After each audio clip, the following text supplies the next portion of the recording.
Je pense que je suis assez solitaire et j'ai besoin de me ressourcer et de venir là, se défouler physiquement et de déconnecter avec le volley et la pression.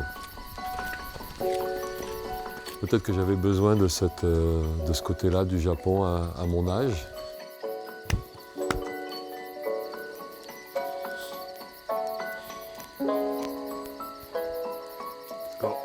On a besoin de ces quiétudes, de ces moments-là pour repartir.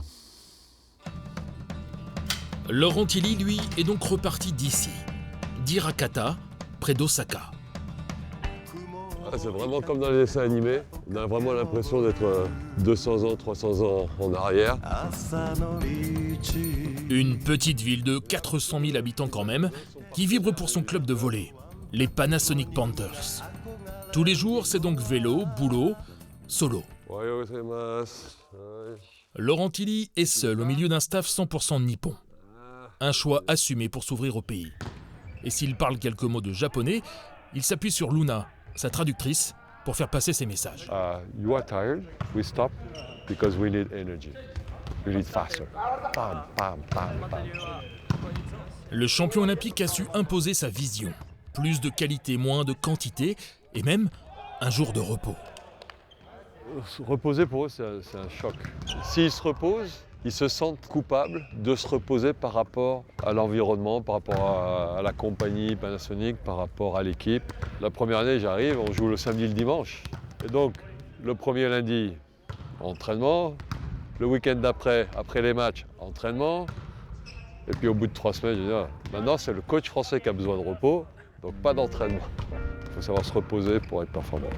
Ouais, on rentre au bercail.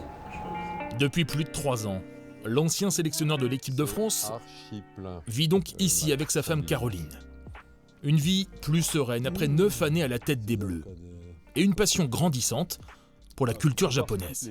Toutes les amulettes, tous les porte-bonheur de tous les temples. Pour la santé, pour le bonheur. Ça, c'est le livre. Quand tu vas dans les temples, tu te fais tamponner ton passage sur tous les temples. Et après, tu le gardes comme souvenir. Il y a vraiment une intrication entre la vie quotidienne, la modernité, la tradition, leurs croyances shinto ou bouddhistes. Et en fait, c'est tout un lien qui fait que la civilisation japonaise, en fait, elle est très solide. C'est un ciment, quoi. Et c'est vrai que c'est sympa. Voilà. Alors, qu'est-ce qui te reste ici, par contre, de volley ou des JO, par exemple? Rien. La médaille est rangée soigneusement dans un tiroir. Et les souvenirs, eux, sont enfouis pudiquement en lui. La recette moyenne, faut le bloquer. Sur Mirailo. Oui, oui, oui.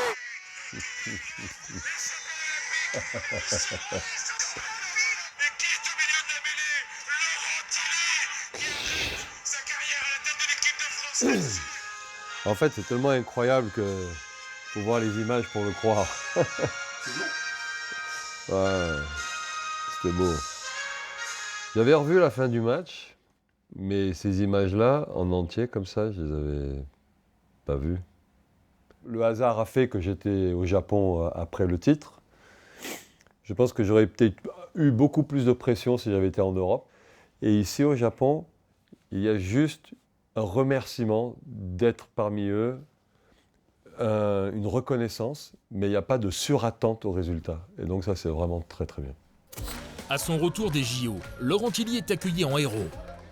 Et on lui demande souvent de refaire ce geste. Ce plongeon en quart de finale des Jeux à Tokyo. L'entraîneur est respecté et l'homme est adopté par ses joueurs. Comme avec cette surprise pour ses 60 ans en décembre dernier. 15 jours plus tard, il remporte la Coupe de l'Empereur, le premier trophée de l'ère Tilly en attendant la suite. Justement, ces jours de match, à guichet fermé toute l'année. 3500 personnes, un public de fans, connaisseurs, à 80% féminin. Les joueurs, eux, sont un peu partout, c'est vrai. Mais le coach, lui, est au premier plan, au centre de la photo d'équipe. Du jamais vu. Avec lui, on ne veut pas seulement gagner le championnat japonais. On veut aussi gagner le championnat d'Asie et même devenir un jour champion du monde des clubs. Il est le numéro 1 mondial pour nous. Il est au centre de notre projet et au milieu des affiches pour dire à tout le monde « Attention, nous avons Laurent Tilly ». Chaque saison, le coach doit trouver un nouveau slogan en français. Ensemble, pour chaque point. Une French Touch qu'on retrouve aussi dans le jeu. Les volleyeurs japonais ne sont pas les plus grands, pas les plus physiques, mais ils sont techniques, très joueurs, un peu comme en équipe de France. C'est un derby de haut niveau ce jour-là contre Osaka. Mais à la fin, les Panthers sont battus d'un rien. Et il faut remettre ça dès le lendemain. 2 matchs en 24 heures face à la même équipe. C'est comme ça tous les week-ends dans le championnat japonais.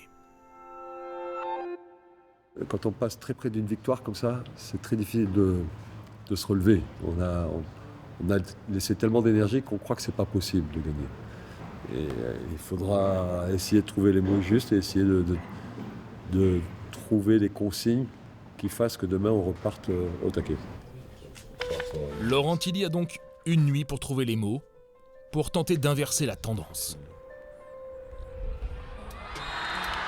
Les Panthers tomberont une deuxième fois le lendemain. Mais ils termineront premiers de la saison régulière. Et en attendant les playoffs, il y aura toujours ce que Laurent appelle « c'est lundi pour lui ». Je suis dans le même état d'esprit que quand j'étais joueur, je suis parti m'expatrier parce que je voulais prouver, parce que je voulais découvrir le monde. J'ai la chance de vivre ça à 60 ans en tant qu'entraîneur. C'est une chance et un bonheur que je vis tous les jours.